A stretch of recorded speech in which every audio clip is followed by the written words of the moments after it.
மனிதர்கள் திடீரென மறைந்து போனால் இந்த உலகம் எப்படி இருக்கும் என்று ஒரு சுவாரஸ்யமான கற்பனை.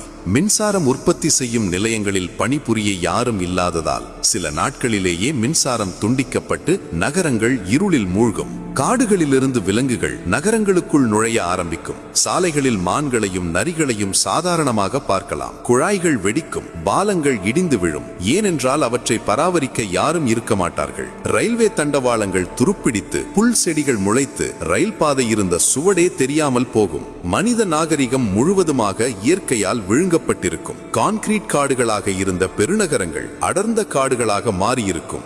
மனிதர்கள் கடலுக்குள் மூழ்கடித்த கப்பல்கள், விமானங்களின் பாகங்கள், குப்பைகள் என எல்லாமே கடல்வாழ் உயிரினங்களுக்கு ஒரு புதிய வாழ்விடமாக மாறியிருக்கும். மனிதர்களால் வேட்டையாடப்பட்டு அழிவின் விளிம்பில் இருந்த பல விலங்குகள் மீண்டும் பெருகி புதிய நிலப்பரப்புகளை ஆக்கிரமித்திருக்கும். இறுதியாக மனிதர்கள் இல்லாமல் போனாலும் இந்த பூமி இன்னும் உயிரோட்டமாக, அழகாக, தன்னிறைவாகவே இருக்கும். நாம் ஒரு பகுதியாக இருந்தோம், ஆனால் நாம் மட்டுமே உலகமில்லை என்பதை இந்த கற்பனை பயணம் நமக்கு உணர்த்துகிறது.